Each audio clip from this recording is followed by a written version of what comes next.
Hey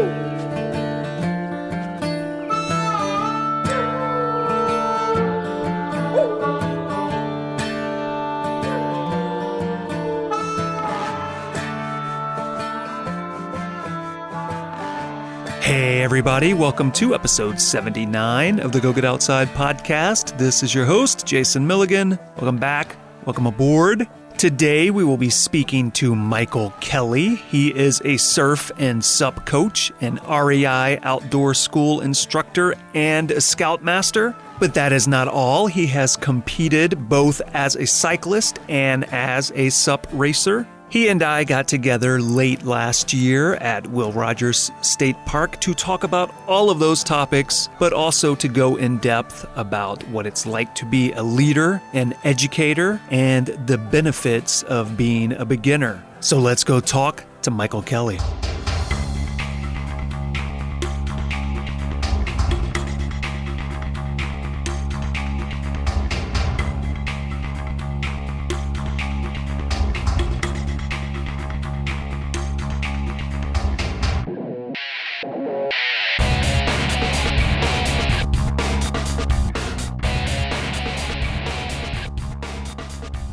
My name is Michael Kelley. I work for REI as an outdoor school instructor. I also teach stand-up paddleboard racing and touring through my website, supcoach.net. Outside of that, you work as motion graphics artist for TV and film, right? Yeah. So you've decided on your own to make this a side career, right? Where you are also teaching people to surf and stand-up paddleboard. Let's go back in time a little before all that and find out how you ended up at those activities, what brought you there. And I believe you also were a cyclist. So let's discuss the history of little Michael up to big Michael now. So I grew up in Malibu, in Zuma area. We were talking about Zuma before. Growing up surfing, boogie boarding on the beach, and it was a great place to grow up. I always say I grew up in the poor section of Malibu, which is kind of relative, but it was a great childhood to grow up. And when I was in high school, we moved to Orange County to Newport Beach area. Again, the poor section of Newport Beach, which is relative. And I was surfing pretty seriously in Newport Beach. I was competing in surfing. I was the captain of the surf team and traveling. That was a great way to go through high school, is surfing with your buddies and traveling all over the place. And while I was in high school, I wanted to train for surfing, so I started riding bikes for cross training, and I really loved cycling. This was before the '84 Olympics, and there was a lot of hype around that. So I started really getting into bike racing. In fact, I stopped surfing and just focused on bike racing from then on. And so for the next 20 years, I was a pretty serious cyclist. I raced in Europe. I went to the Olympic Training Center and trained there for a while.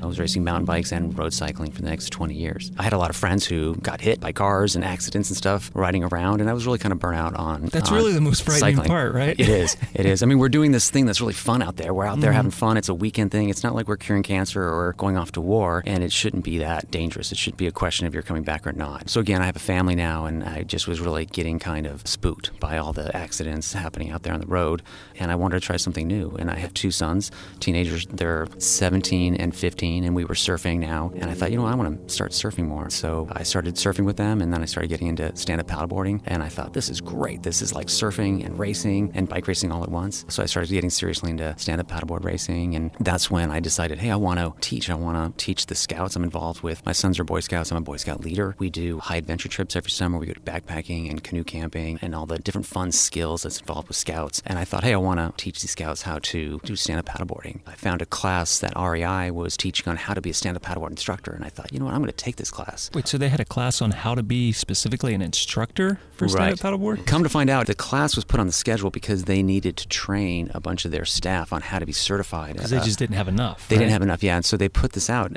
open to the public, but it was really meant for the internal staff to be trained to be a stand-up paddleboard instructor. So I just happened to get in on this internal REI class for the outdoor school people. And while there, I met the outdoor school people, and we did the class, and it was like, this is great. I learned a ton. It was a whole different thing. And I spoke to the managers there, and I said, hey, do you think I could do this? I'm kind of old, but I do all these sports, like I surf and I cycle and I backpack. And they said, yeah, you should apply. This is perfect. Even though you don't have any experience in outdoor education business, I've been doing that my whole life with scouts and taking people out with my kids.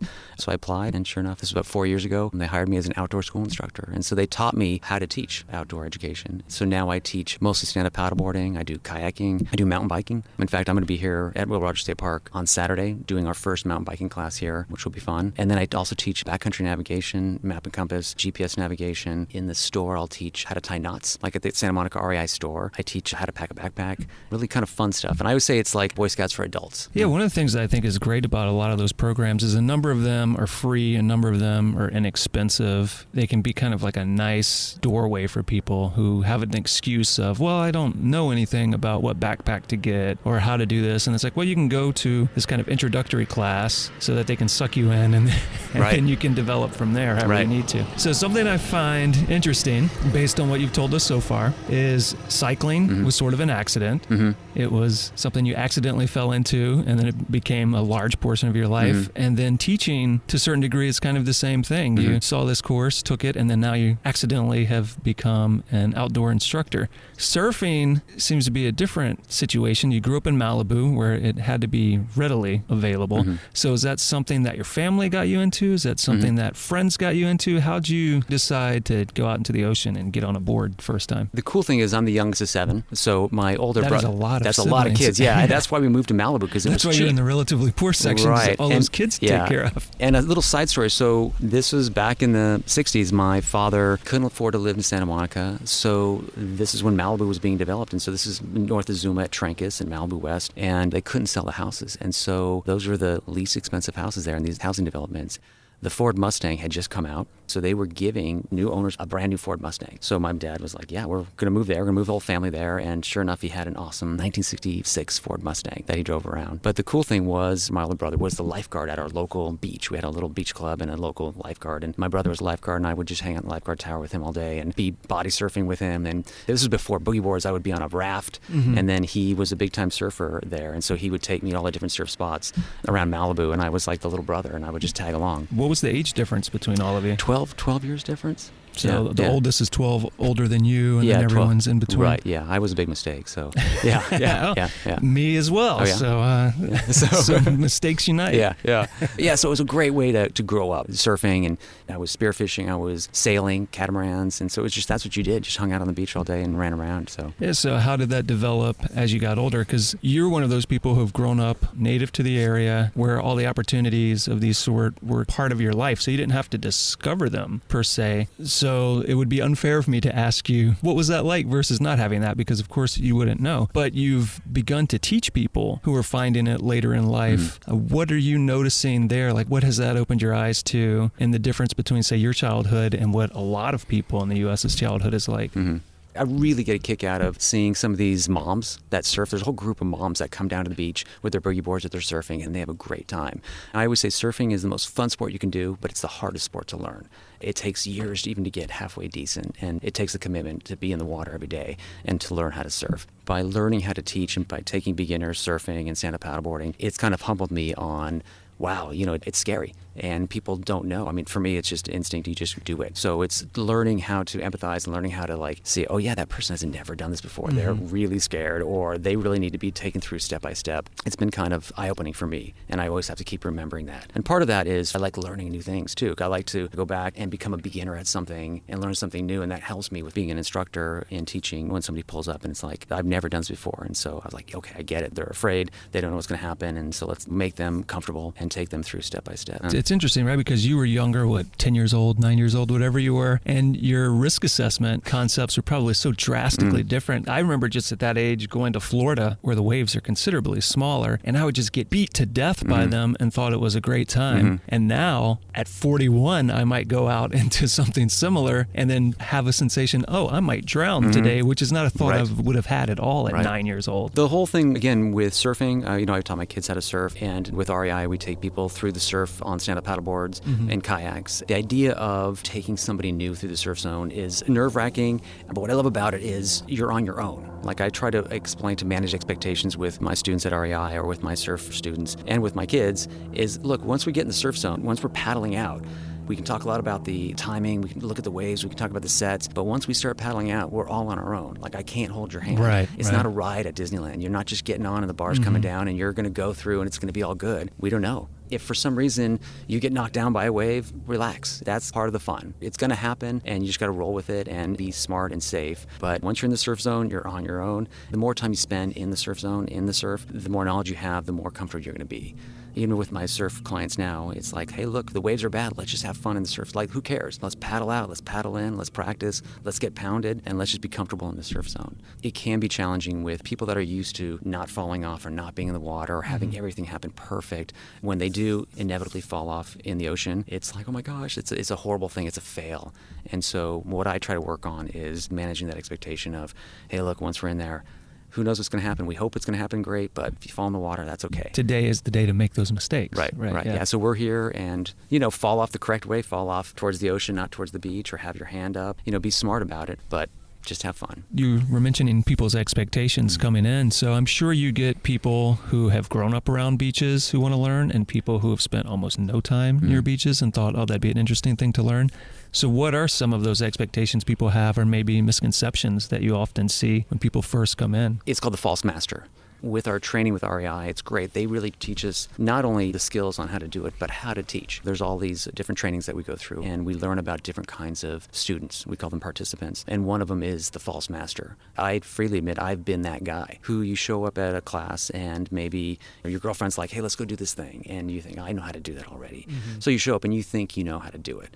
And you end up being the worst student because you're not open to making mistakes. You want to look cool in front of the instructor. You want to look cool in front of the other participants, and you end up learning the least. That person a lot of times ends up being the worst, or progressing the least. It's that person that has the beginner's mind that can be like, hey, I've never done this. I don't care. I'm just going to learn, and I'm going to make mistakes as I go. So the false master is someone that you definitely have to look for and always be giving them more. Like, hey, look, dude, you know what you're doing? Okay, cool. Let me see you do that. And again, the expectation is that it's a ride, that this is this nice thing. They're on vacation, or they're going to do this thing on Saturday, and we're going to mountain bike, and everything's going to be awesome. Or they're going to go kayaking, and they're going to stay dry, and they're going to see a dolphin, or a whale or something, or catch a wave even. So what I try to do in the beginning is to lower that expectation, and the idea is that you're going to progress. You're going to learn no matter what. So even if you don't make it through the surf, if you get wet, if you fall off your board, if you fall off your kayak, we're going to use that as an opportunity. Hey, so how do we rescue? How do we get you back on the kayak? Or if nobody was here, how would you get yourself back on? Again, if we were surfing and you can't make it out,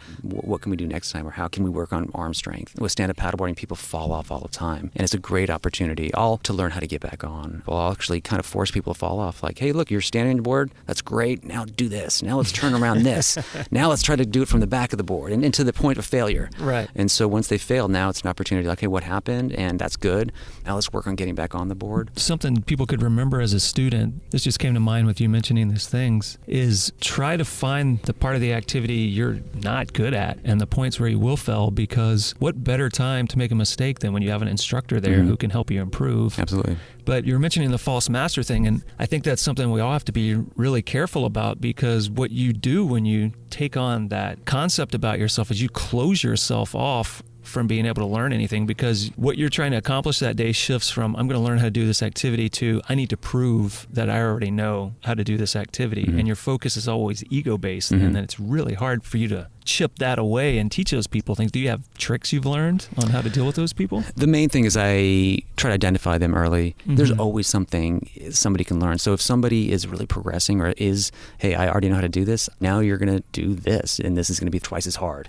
You can't do that? Okay, well, let's go back. And so I try to check their ego a bit in terms of pushing them to see how far they can go. The other thing I'll do is I'll make them lead. I'm like, hey, so John here, he's doing really good. Why don't you take us out, or why don't you show us how to do that? Enlisting them as my helper. In terms of the false master, I'll try to either push them or make them part of my team, get them on board. Because I've been in classes where I've had that guy and he's in the corner, he's in the back, like, snickering and stuff. I've had it when I teach backcountry navigation. There's a lot of technical things, and you'll have a couple come, and one of them will kind of know how to do it, and they'll be coming with the other person. They'll be kind of in the back, like, I don't need to know this. But then I'll push them and say, hey, well, what about this? Because I do know more than they do.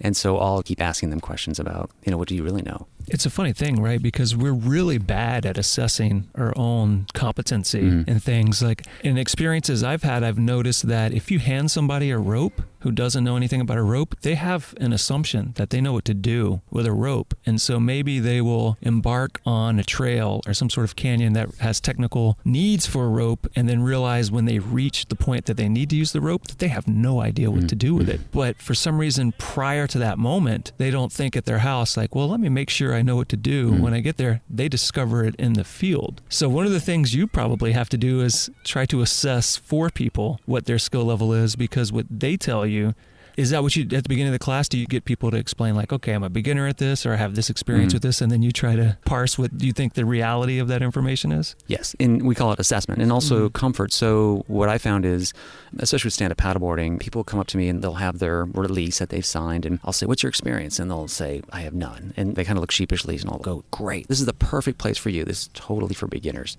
And then at the start of the class, I talk about this is a beginning class, this is a skills class. The goal of this class is you're going to be able to paddle on your own, you're going to be able to kayak on your own or mountain bike on your own. And sure enough, in 2 or 3 hours, they are. I like to set the table of this is a beginning class.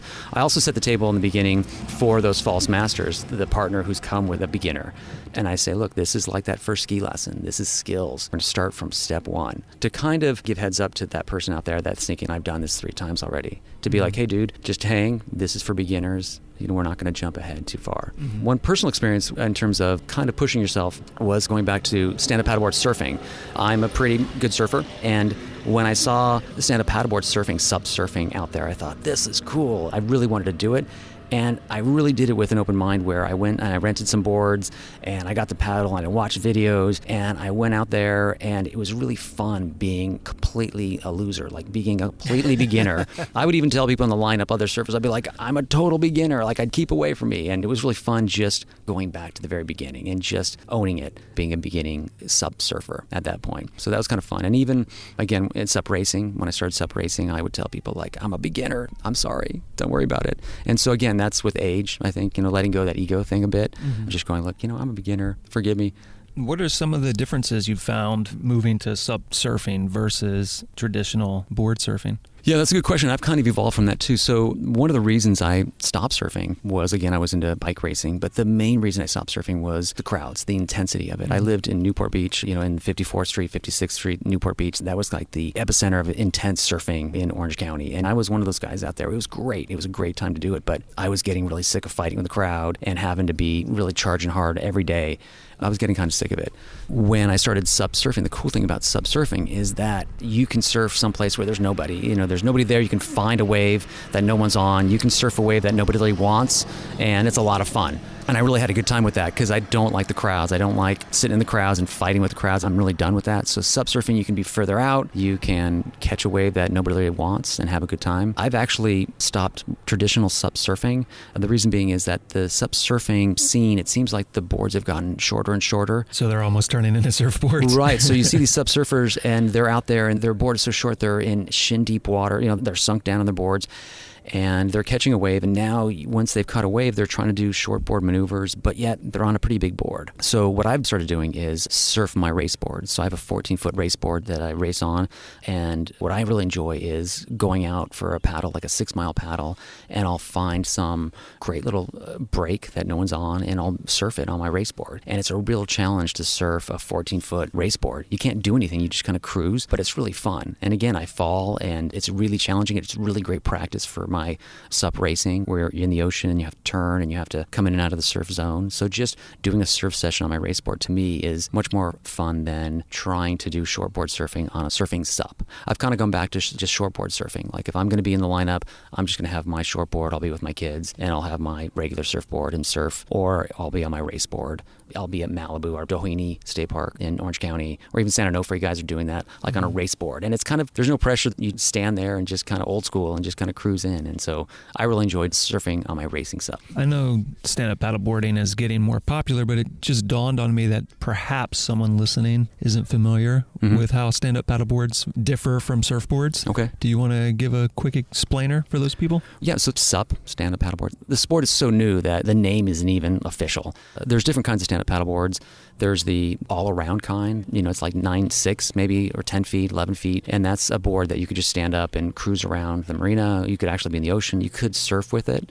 Then there's stand-up paddleboard racing, and that scene is really fun, is really growing, and it's kind of like doing a 10K or a half marathon in the ocean. Some of the races you start on the beach, and they blow the horn, and there's 100 guys, and you run into the surf and jump on your board and paddle through the waves and do a course out in the ocean. And then the cool thing is you surf a wave back in. So there's maybe 20 guys trying to surf the same wave back into the shore. You jump off your board and run out to the finish line, and that's really fun. The first time I saw sup surfing was a race called the Battle Battle of the Paddle. They don't have that anymore. It's called Pacific Paddle Games. And this was at Doheny State Park in Orange County. And it was just the coolest thing because it combined everything I loved.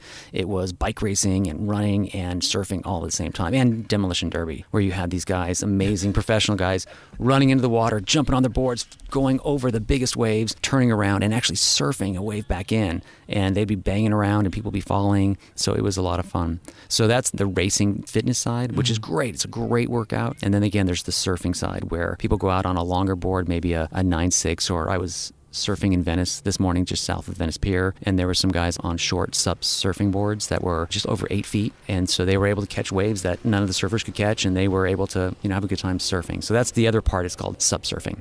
And then there's the touring racing scene. For me, the racing's fun, the training is really fun, but I really enjoy, especially coming from kind of the chaos of riding my bike and the cars and people getting hit and just the craziness of it, where my morning workout will be, I'll drive down to Santa Monica, I'll have my racing board. It'll just be this beautiful morning. I'll paddle out through the surf and I'll do like a workout. Like I'm really training hard. I've got my heart rate monitor and I'm really like going at a good pace to train. I'll come across like a pod of dolphins. I'll stop, hang out with the dolphins for a while. I mean, this happens all the time. Then I'll find like a little peak. Now my training session has turned into a surfing session, and I'll just surf for a bit, fall off. I'm hot, so it doesn't matter, and I'll have fun in the surf, and then I'll turn around and come back and do another half hour of kind of hard paddling and surf a wave back in. And it's just awesome out there. It's dead quiet. You're just out there alone with your own thoughts and the dolphins. I think about how awesome and peaceful it is as opposed to being on the bike and when I run, with the cars going by and stuff, you're just out there. And I'm combining all the cool things I like, like a tempo workout, hanging with dolphins, and surfing. All the things you like, hanging with dolphins. Yeah, you see the craziest things out there. So that's what I'm really at right now is that those kinds of workouts. So mentioning dolphins, a finned animal that everyone likes in the ocean, I know that as a person who teaches people to surf and sup, you have to answer a lot of shark questions, I guarantee you. So what do you want everyone right now listening to know about all their shark concerns? If you're on a stand-up paddleboard, I wouldn't be concerned. When I'm out there on my paddleboard, I figure I'm a big thing and I'm making a pretty smooth motion through the water. I also have a big stick in my hand, and also I can see what's happening. I've seen sharks out there, and there's plenty of sharks out there, and people get freaked out. My feeling is if it happens, it happens. And I don't think it's going to happen. One quote I really like is once you put your foot in the water, you are no longer the apex predator. Right. And again, that's one of the cool adventurous parts of surfing and being in the ocean is this wild of one, I don't know if I'm going to make it out there. I don't know if I'm going to make it through the waves. I don't know if I'm going to step on a stingray. I don't know if there's going to be a shark out there. So those kind of risks are way more exciting to me than, hey, I'm going to ride up the coast highway on my bike and I hope I don't get hit from behind by some person texting. So to me, I kind of let that go. That said, I do see there's a lot of open ocean swimmers out there and they're splashing around. I honestly wouldn't do that. I mean, to me, that seems like you're kind of asking for it. When you're surfing, you look like a seal. When you're actually surfing on a shortboard, it's kind of different too because you're sitting there bobbing around, paddling. And I've never seen any sharks attack anybody or heard about them in Santa Monica area, but they're definitely out there. So for me, I just accept it as a risk and head out there. Comparatively, it's a pretty small risk, wouldn't you agree? Yeah, I mean, it depends where you are. I mean, Australia, I'm going to be going to Hawaii next week with a friend. Surfing, and I've been reading about all the risks of jellyfish, of the coral. There's a lot of stuff that, in terms of risk, and sure enough, sharks. But again, I think if you're smart, if you talk to a lifeguard and you stay in the right area, yeah, it's pretty small risk. Do you find that a lot of students coming in ask you a lot of questions about sharks because they're worried about that, but then don't realize that they need to worry about hitting themselves with their board or smashing into a reef or banging their face on rocks? Yeah, not so much sharks. People worry about getting seasick on kayaks, which... Really? Yeah, that's a whole nother thing, and that does happen a lot. When we do stand-up paddleboarding classes in Marina del Rey at Mother's Beach, and it's this great beach right there, one of the risks, and it's a real risk, especially in the summertime, are the stingrays. There's these little stingrays, and they pretty much carpet the shallows. If you step on them, the stingrays sting your ankle. They hit your ankle, and people get stung all the time. And so part of my safety talk with my students there is, hey, look, we don't want to hit our head. We're going to be paddling on our knees. Watch out for this, the sun. Oh, by the way, there's these stingrays out there that we don't want to step on. So we're going to shuffle our feet. We're going to look down. And doing that talk, I need to make it pretty serious, but it can't be too serious because I've had people really freak out after hearing that, like, oh my gosh, there's stingrays. So we'll go down to the beach, we'll go down to the shoreline, and I'll look and I'll be, hey, look, there's stingrays, and they'll kind of scoot away. But people get kind of rightfully afraid of the stingrays. Those of us who are a bit older still remember the Steve Irwin experience, which was a freak occurrence, right? Because he was essentially stung in or near the heart Wasn't that the case? Right. Which would be a pretty rare occurrence. Imagine most people are stung in the foot or ankle or somewhere in that region, right? Where the venom is probably less worrisome. Yeah, and I think it was a big stingray that he got hit by. And these are these little ones, but still, they really hurt, and you have to deal with that. Right off of Venice, people get stung all the time. You're surfing a wave, you jump off your board onto the sand, and the stingray's right there, and you feel it, and hopefully it doesn't get you. It's the weirdest thing, though, because it's not the big thing. It's not that big shark out there that's going to get you. It's the little thing. Well, and jellyfish, right? Right. Like I grew up in the South. We typically went to Florida for the beaches where jellyfish are often an issue. And the likelihood of a shark attacking you is pretty low, but I've been stung by many a jellyfish in my life. They can get you in the face. They can get you any number of places that can make you miserable. Yeah. I think the water's pretty cold here. We haven't seen many jellyfish lately, but I know, again, I'll be going to Hawaii shortly, and that's something I'm reading about, and that's something I'm going to be heads up for. There's a bunch of different kinds of jellyfish that can get you, so you got to watch out for that. So you're teaching a number of activities right now. So you said stand-up paddleboard, surfing, kayaking, ocean kayaking, mountain biking. Let's stick with the 3 water sports for the time. If somebody had no experience with either of those, how would you kind of break it down for those people so that they could decide which one of those to give a try? What do you think people gain from those different activities that are different from each other? Well, I think somebody who just wants to get on the water and cruise around, kayaking is the way to go. It doesn't take much skill. With REI, we do whale watching. We're starting this winter whale watching kayaking, where we take people out of Redondo Beach and you see whales. It's pretty cool.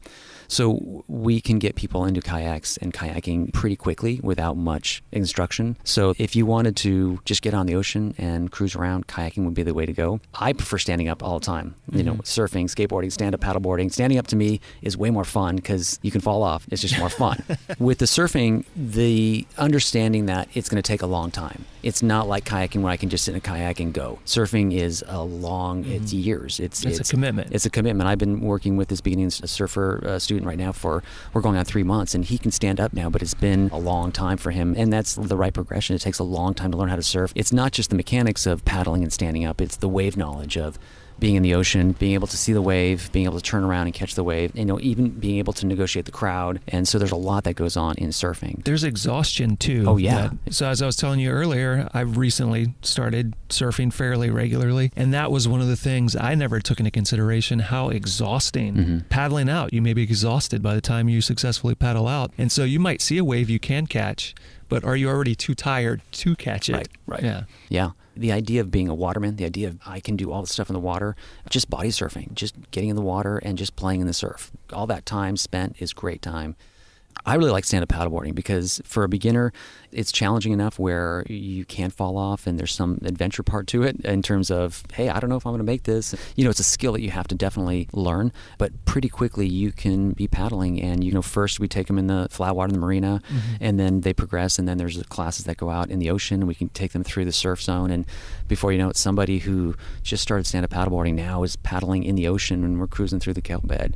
To me, stand-up paddleboarding is kind of right between, the surfing on one extreme and kayaking, which is almost like a ride. So the nice thing is you've kind of got a range for everybody's interest, which is great because I'm sure a lot of people are here on vacation maybe that you run into and then they just have a day, right? Or half a day to do something. And so you can kind of steer them in the direction that's going to give them the most reward for that half day or that day. So let's go back a little bit. We've talked about a lot of water stuff. I want to talk some more about your cycling. So you teach mountain biking now, but you got into cycling accidentally, as we said earlier, and you said you got into racing, correct? So let's talk about that a bit. What was it like when you transitioned from just a person that was cycling for fun to a person who is now competing against other people? It was kind of a weird thing. I was in high school at the time. I got a bike to go ride to school and to train for surfing. And I thought, this is great.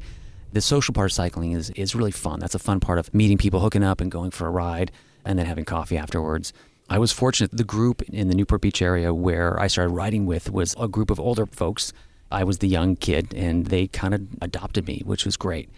This was right before the 1984 Olympics, and one of the organizers of the 84 Olympics was in this group, and I didn't even know. His name was Chuck. Anyway, he was this great old guy, and he was putting on the Olympics for the cycling in Mission Viejo at the time. When the Olympics came around, I was able to get passes and see it, and it was just a cool thing. Even though I had started cycling just a year before, I was starting to race in the lower categories, and I was totally into it. I was training a ton. And it was all street racing? All street racing, yeah, and I was doing the local club rides, and I just dove in head first. This was when I had just turned 18, and Mr. Cotton was his name. He was able to make a call to the Olympic Training Center and the coaches in Colorado Springs and said, hey, look, this is this kid. He just started and he has potential. So I was invited to go to the Olympic Training Center in Colorado Springs for a few months and stay there and be tested. And after that, I went to an international race. Again, I had only been racing a year, and now I'm racing with guys that are pro cyclists, and I had pictures of them on my wall, and it was an eye-opening experience. One thing, while I was at the Olympic Training Center, this is when the testing was all coming out. The coaches at the time were all from Poland, all this Eastern European coaching system the United States had taken. And so they were doing lactic acid threshold, they were doing VO2 max, and this is in the mid-'80s. So this is all pretty cutting-edge stuff. And they would put us on these, they would call it the devil machine, like an ergometer, a stationary bike, and test you how hard you could go. Early on, they did a few tests on me, and they said, Michael, you're a good cyclist, you're a good athlete, but we can tell you now, you're not going to be an elite cyclist. I was kind of heartbroken, but it was kind of nice. I was like, that's fine. I'm going to go race for fun. I'm not going to be on a national team. I'm not going to be a pro cyclist. I'm just going to go race for fun. But they were able to tell right away, in terms of my physiology, that I didn't have the genes and whatever it took to be at the highest and highest level. The thing I always wonder about situations like that, because a certain amount of it is the physiology, right? And then a certain amount of it is just the attitude and the perseverance. And when you're told something like, you'll never be at this elite level because you don't have the physiology for it, I wonder if that then helps it become a self-fulfilling prophecy, or depending on the personality of the person, if the person's like, to hell with that, I'm going to prove that I can, and then push through it. And so sometimes I wonder if that kind of data is beneficial or not in the end. Right. Like, do you think it changed your attitude? Yeah, it was also new to me. I don't think I had any big dreams. It was just like this new thing, like, hey, cool. And I think it helped guide you somewhere else. It helped me guide me somewhere else, and almost just take it as like, hey, this is cool. And I did end up racing at a pretty high level for 20 years, and it was fun. I actually did see some of my co-residents there, and they were kind of just in the mix the whole time, and they made a shot out of it, and some of them went on, and most of them didn't go on. I wasn't that upset about it, and I kind of was able to let go a little bit. Probably my California surfing mentality probably didn't help, because I was, whatever. And so I was like, yeah, that's fine. Okay. It's interesting. I also weighed a lot more in my cycling career. I wish I had lost weight before, because it took me to actually do running to lose some good weight. I was carrying probably too much weight during my cycling career. And you were mentioning earlier, you said you have 2 sons and that you got them in the Boy Scouts. Were you a scout when you were younger, or are you one of the people who were like, well, I guess I'll get my kids into this, and so I'll get involved and then become a Scoutmaster later? I wasn't a scout. I wish I was. Yeah, me I was too. asking my parents, like, why didn't you put me in? Because now that I'm seeing it, it was like, this is really cool. So we had neighbors that their sons were in Cub Scouts, and so they introduced us. So we put our boys in Cub Scouts, and I thought, this is awesome. And I became quickly a Cub Scout leader and thought this was super fun. And being a leader was really fun because you're just a clown. And again, there's Cub Scouts, which are from 1st grade to 5th grade. So the leaders kind of make the program. And I was a big goof. I was the Cub Master. And then when my boys graduated Cub Scouts, they became Boy Scouts. And then I became an assistant Scoutmaster. And Boy Scouts is kind of a whole different level. And it's a really great program where these boys learn leadership, they learn character, they learn values, they learn outdoor skills. Every summer, our troop goes on different high adventure trips, where last summer we were in Zion doing canyoneering. Then we came back and we canoed around Catalina Island in these 8-man war canoes. The summer before, we were in the Adirondacks in upstate New York, canoe camping. We do backpacking trips. And so we do these pretty major, serious trips every summer. Every month, we do a camping trip. For the boys, it's great. They gain great experience, make good friends. And for me as a dad, it's awesome. It's now my chance to be kind of a Boy Scout. Again, I'm a leader, and I get to lead these boys and help them achieve their goals. Right now, my role in the Scout Troop is I'm the Eagle Rank Advisor. So these older boys become Eagle Scouts, and so I help them with their project and executing the project and finishing all the rank requirements to become an Eagle Scout. And when these 17, 16-year-old boys, young men, become Eagle Scouts, it's awesome to see the transformation, and these guys are ready to take on the world. I wish that a lot of the skills and knowledge that is imparted by a group like that would get naturally folded into school PE programs, because I think there's so much valuable information there, especially whereas a society, to a certain degree, we're kind of fearful of nature and separate ourselves from it in a way that does not benefit us or nature itself. And to fold those things into school programs, I think would be so valuable. It's great that at least something like the Boy Scouts is something you can choose to join. To do that, they also recently have accepted girls as well, right? Isn't that correct? So now you can be in Scouts despite your gender, right? Although they're still separated, they don't mix the genders, right? From what I understand. I'm curious to see how that plays out.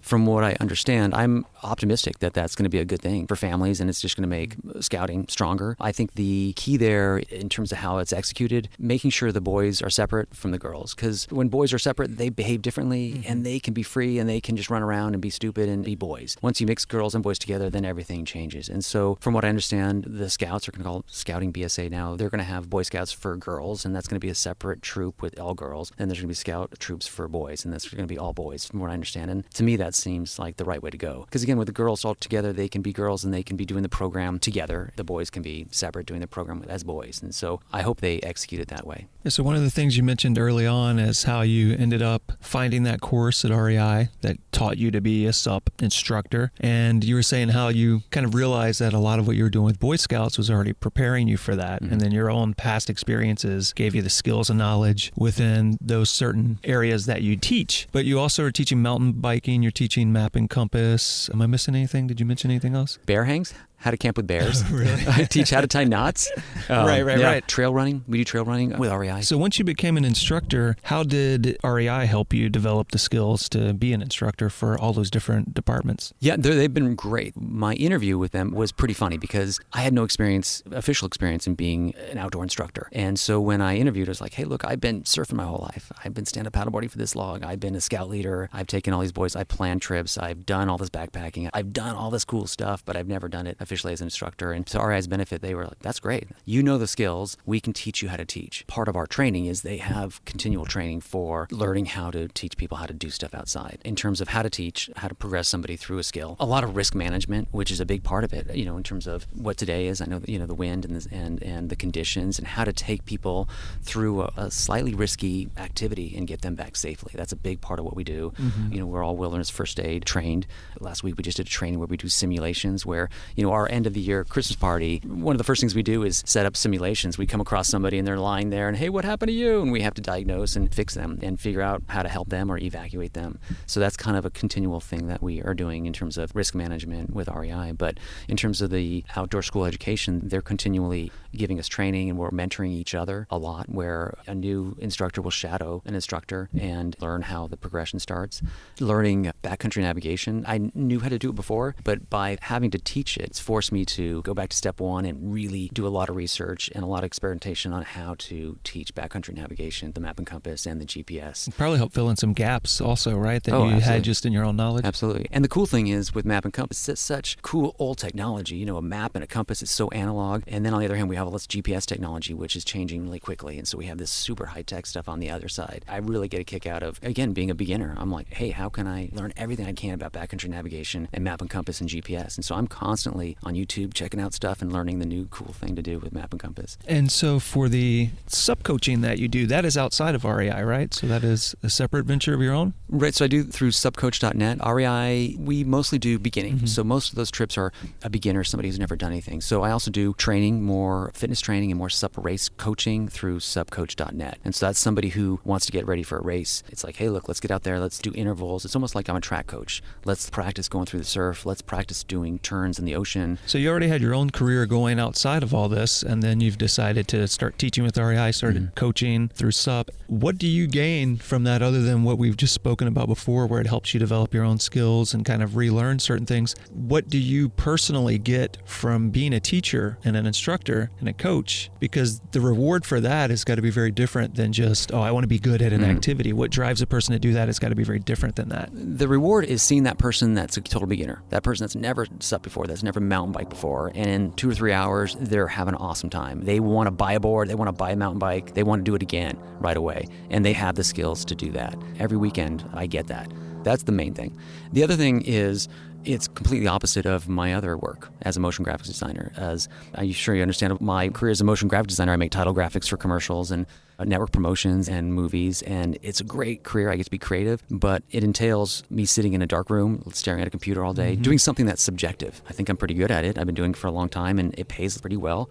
But it's a subjective thing where I'm creating a graphic, I'm creating something to advertise a TV show or a movie or something maybe I don't believe in 100%, and it's never finished. Right, it's abandoned. It's abandoned, right. And I'm very fortunate to have the opportunities in the career that I've had as a motion graphic designer. It's been awesome. Having this other thing come into my life has been great. I get paid way, way less, but at the end of the day, I'm done, which is great. I get to be out in nature. And you get to see the end result of what you've done immediately in the people's eyes and their reactions, right? Absolutely. And that's the key. It's not some salty producer that has approved my graphic, or maybe not. And again, as I get older, working in motion graphics, it's super fun, but it's a young man's game in terms of the hours, in terms of what the industry is doing. It's not very civilized. It's not very conducive to family life or having any kind of life beyond just being in that world. Having this other thing that I'm committed to doing on the weekends, it's kind of great because if I'm hired freelance or if I'm hired for a company, I have to say to them, look, I'll work for you all week, but on the weekends, I can't work. I'm going to be teaching people stand-up paddleboarding. Sorry. I think I lose opportunities for that, for sure, but at this point, I don't care. So it's kind of like a nice excuse to have that out there. But for me, the balance is great. It's completely opposite of what I do during the week. So does any quick anecdote or story pop to mind? Anything stand out in your mind as a really memorable moment where you saw a change in a person, or just something happened that made you realize, yeah, this is why I do this. This is why this is worthwhile. Two kind of pop out right away, where I was teaching stand-up paddleboarding. We were in Marina Del Rey in the flat water, and we get a lot, all sorts. And we were paddling, kind of after doing the initial skills part, we kind of go for a little paddle down the channel. And that's kind of the fun part. During that time, I try to talk to people and, hey, what do you do for a living? Or, what do you think about this? And I'm paddling next to this woman, and she's an older gal, and she's crying. And I said, are you okay? Can I help you? And she said, I'm so emotional right now. I'm so happy. I've lost almost 100 pounds. A year ago, I saw people stand up paddleboarding, and I said, I want to do that. And I dedicated myself to losing weight and trying to get into shape. And now I'm here stand-up paddleboarding. And I thought, oh my gosh, that is awesome. That is really cool that this was the culmination of her goal. And she looked great and she was having a great time. That was pretty cool. Another experience happened, and this was recently, where my client that I'm teaching how to surf, part of what I do when I'm out there with him is I sit next to him and we talk about what I'm seeing. I'm seeing a wave here. Let's go over here. Oh, here comes a wave. Here comes a set. Oh, let's move over here. Let's turn over here. And I'm kind of going through what's in my mind to try to get him to think about that. One thing with the way I teach surfing is I don't push people in. Like a lot of beginning surf instructors will actually, somebody will be lying on the board facing the beach, a wave will come, and the surf instructor literally would just push and push them into the wave, and they'll stand up and, oh my gosh, I'm surfing. I don't like doing that because you're not learning anything, and that's not going to do any good. So with my students, it's like, hey, look, we're going to sit together like we're surfers and see the wave. You're going to turn around and catch it. You probably won't catch it, but suddenly you will, and then you're going to be really surfing, not just getting pushed in like a ride. So my student, he's really progressing well, but he doesn't feel comfortable in the water reading the surf. When a good wave comes and I'm with him, I catch the wave. I'm a surfer. I can't stand next to my client the whole time and be like, dude, this is a great ride. I'm going to catch this wave. It's a set wave. You're not going to get it. I'm getting it. So I got this great wave. I surfed it in, and now he's out there, and I'm in knee-deep water, and he's pretty far out there. And it was such an awesome moment because he was alone. A set came, and he paddled over to the peak, whipped his board around, paddled for it, and stood up and surfed and actually surfed the wave. And he was so charged the whole time. And so that was great because it's he did it on his own. I didn't have to be there with him. I didn't have to talk him through it. And I got a great wave before that. But seeing him actually catch a wave on his own, then I knew it's okay, we're good. He can catch a wave. He doesn't need me. Yeah, it's funny because leaving him probably inspired him a little bit to feel obligated to try harder. Right. Yeah. So that's an interesting approach there. That seems like it could work really effectively. So we're getting close to wrapping this up. Okay. So what I want to do now is let people know where they can keep up with you, or if they're interested in coaching lessons from you or instruction from you, where they can do that. If they just wanted to follow along, if you post pictures or if you do blog posts or anything online, anything you want to share where people can find you on the internet. Yeah, so you can contact me through my website, which is supcoach.net, or my Instagram, which is mkelley, Kelley Design, which is MKELLEYDESIGN. And then I imagine if you go to the REI school and you get lucky, can people choose you as an instructor, or do they just have to pick the activity and hope that you're attached to it? They just have to pick the activity. So yeah, you can also go to rei.com/learn, and then the classes will come up, and you can put in whether you want to do mountain biking or stand-up paddleboarding or kayaking, and you put in your location, and it'll come up with the classes that are available in that area. A lot of times if it is stand-up paddleboarding, I'll be the instructor. And I think you could actually call the outdoor school office at the Manhattan Beach REI, and you could request me. Here's a question that just came to mind. If someone listening thought, I'd be interested in becoming an instructor for REI, do you know what they would need to do to go about looking into that? They're always looking for instructors. The key is to be passionate about the outdoors and teaching and to know the skills. They'll teach you, like they did me, how to teach. The key thing is to become wilderness first aid trained and CPR first aid trained. The key is the wilderness first aid, and they don't hold those. Those are 2-day classes.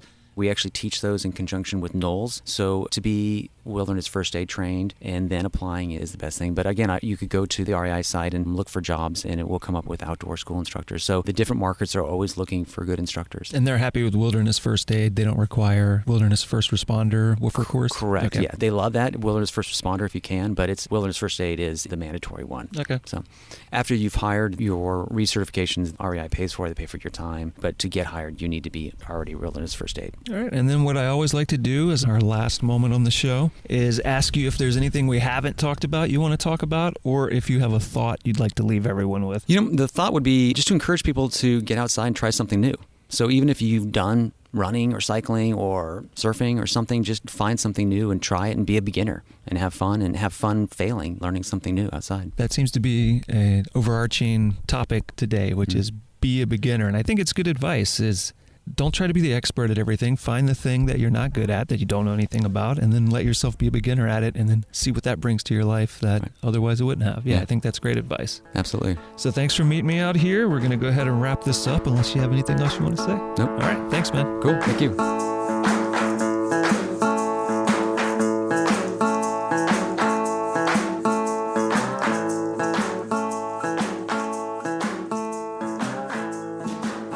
And now we've reached that part of the show where I ask you to run to our website, gogetoutside.com, look for this episode 79 with Michael Kelley, and there you will find photographs of Michael in action and links to all of the topics we talked about on today's show. And while you're there on the internet, how about dropping us a line here at the show? You can get in touch with us a number of ways. Email us go@butcherbirdstudios.com or send us a text or voicemail 818-925-0106. And if you would like to do me and everyone here at the show a great big favor, then go to your podcast purveyor of choice. Be sure to subscribe, rate, review, and share this show with someone who will enjoy it.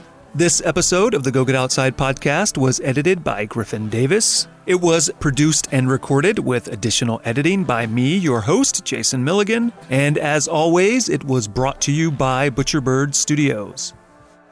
Next time on the show, come back March 1st for our largest roundtable yet. We will be speaking with 7 members of the hiking club Trail Mothers about why it is important to them to get out together as mothers on the trail and how it has benefited not only them, but their children.